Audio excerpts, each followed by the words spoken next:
తండ్రి, దయగల తండ్రి, మహోన్నతుడ యేసయ్యా, ఈ ఉదయకాలం ముందు నాయన నీ సత్యవాక్యమును నాయన లోకమంతటికి వినిపించడానికి నాకు ఇచ్చిన సదవకాశమును బట్టి నాయన నాకుతో మీరు ఉండి మాట్లాడించమని, ప్రతి ఒక్కరి హృదయం కదిలించమని, యోహాను సువార్త నాయన మరి 14వ అధ్యాయాన్ని చదువుతూ ఉన్నాను.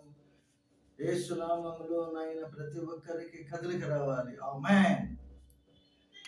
14వ అధ్యాయము మొదటి వచనము నుండి 12 వచనాల వరకు చదువుకుందాం. మీ హృదయమును కలవరపడని ఒకటి దేవుని యందు విశ్వాసం ఉంచుచున్నారు, నా యందును విశ్వాసం ఉంచుడి. నా తండ్రి ఇంట అనేక నివాసములు కలవు, లేని ఎడల మీతో చెప్పుదును. మీకు స్థలము స్థిరపరచ వెళ్ళుచున్నాను. నేను వెళ్ళి మీకు స్థలము స్థిరపరచిన ఎడల నేనుండు స్థలముల్లో మీరును ఉండులాగున మరలా వచ్చి నా యొద్ద నుండుటకు మిమ్మును తీసుకొని పోవుదును. నేను వెళ్ళుచున్న స్థలమునకు మార్గము మీకు తెలియనని చెప్పాను. అందుకు తోమా, ప్రభువా, ఎక్కడికి వెళుచున్నావు మాకు తెలియజేయము, ఆ మార్గం ఎలాగూ తెలియనని ఆయన అడుగగా, యేసు, నేనే మార్గమును సత్యమును జీవమును, నా ద్వారానే తప్ప ఎవడును తండ్రి వద్దకు రాడు.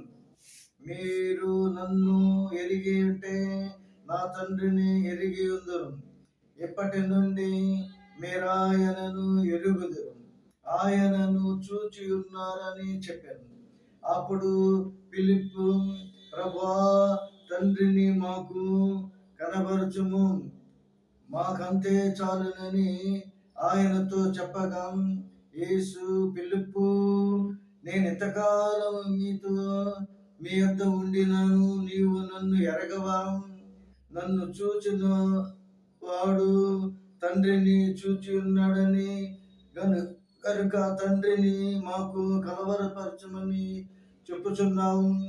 తండ్రి యందు నేనును నా యందు తండ్రి ఉన్నానని నీవు నమ్మటలేదా? నేను మీతో చెప్పు మాటలు నా అంతట నేనే చెప్పుటలేదు.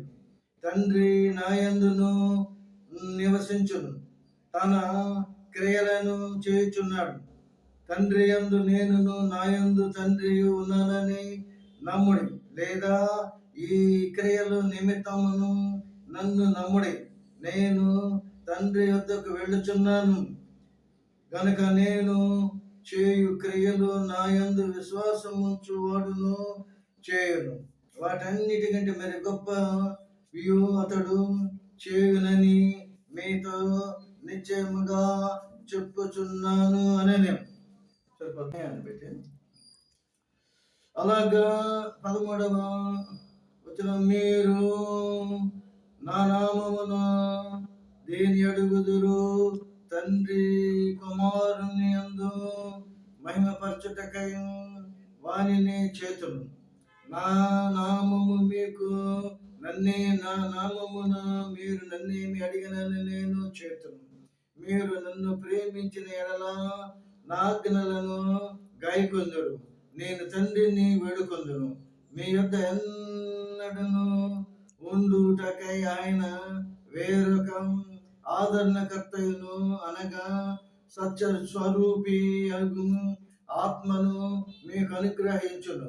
లోకము ఆయనను చూడదు, ఆయనను ఎరగదు గనుక ఆయన మరి పొందనేరమే మీరు ఆయనను ఎరగదురు. ఆయన మీతో కూడా నివసించు మీలో ఉండును, మిమ్మును అనాథలుగా విడువడు. మీ యొద్దకు వత్తును. కొంతకాలమైన తరువాత లోకము నన్ను మరి ఎన్నడూ చూడదు. ఉండదు. సరిపోద్దా?